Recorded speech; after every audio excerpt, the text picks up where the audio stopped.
Pasintabi po sa mga kumakain nets. Ano naman ang health benefits ng utot?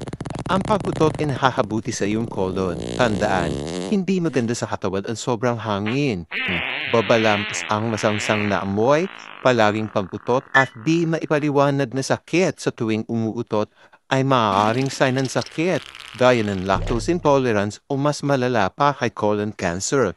Mabuti ang pag-amoy sa utot. Bakit? May compound kasi na nagpuproduce kapag umuutot, yun ang hydrogen sulfide na maaring magprotekta sa ating katawan mula sa mga sakit. Ang maliit na dose nito ay maaring makagamot sa napipinsalang cells at makakapigil rin sa stroke at heart attack. Pero syempre, hinay-hinay lang ha, dahil ang sobrang pag-amoy naman sa utot ay toxic din sa katawan.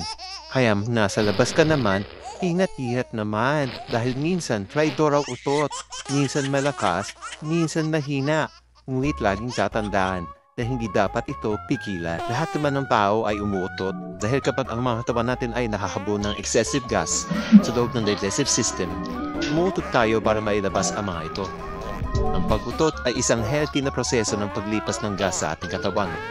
Pero ano nga ba ang mga nangyayari pag pinipigilan natin ito lumabas? Well, pag hindi natin pinapalabas ito sa ating anus, mabibuild up ang gas sa ating digestive system at marireabsorb ng ating mga intestines.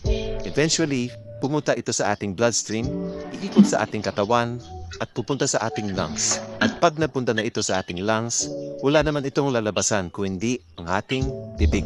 Ang iba pang epekto ng pagpigil ng utot ay ang mga sumusunod: bloating and belching, discomfort and diverticulitis, isang digestive condition.